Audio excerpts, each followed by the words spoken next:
Unfortunately, for people using cannabis for therapeutic purposes, you have to deal with all of society's stereotypes around marijuana and its use, and unfortunately a lot of that gets put on you.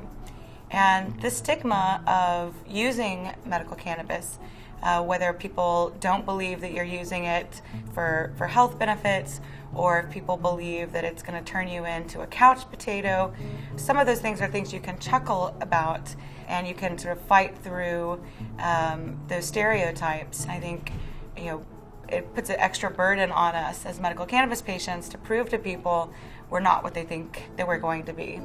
But unfortunately, the discrimination that patients feel isn't anything to chuckle about. If you use this medication, you have to fight with your local government, your state government, and your federal government. You also have to worry about losing your children. The issue of medical cannabis use comes up in divorce courts often. Children can be taken away from parents simply because they're using marijuana, whether it's medical or not. And people can lose their lease of their homes. If they're in Section 8 housing, they can be kicked out for life for using their medicine in those homes. And so the day-to-day life of a medical cannabis patient means that they're, on one hand, struggling with their illness and the treatments for their illness. And that stigma and discrimination plays into the fact that here we have a substance that is known to be one of the least harmful substances. And this information is from scientists and doctors who know that cannabis is not a harmful substance in society. And because of the stigma around this plant, scientists aren't even able to do the research that they'd like to do. Doctors aren't able to get the education that they'd like to get.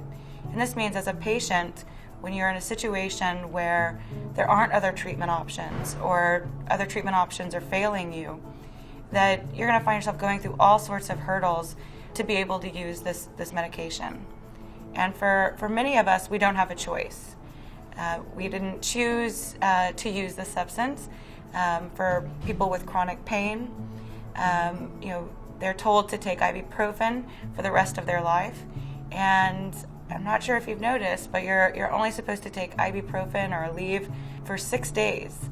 And the reason they say only take this for 6 days and consult your physician is that those substances actually break down your kidneys and the lining in your stomach and your liver.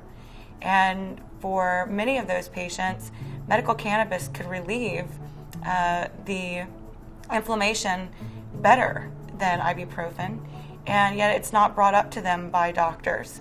So I look at the stigma and discrimination around this substance as something that's not only an additional struggle to people who are suffering with various conditions, but it's also a barrier for those who don't even know about medical cannabis as a treatment option.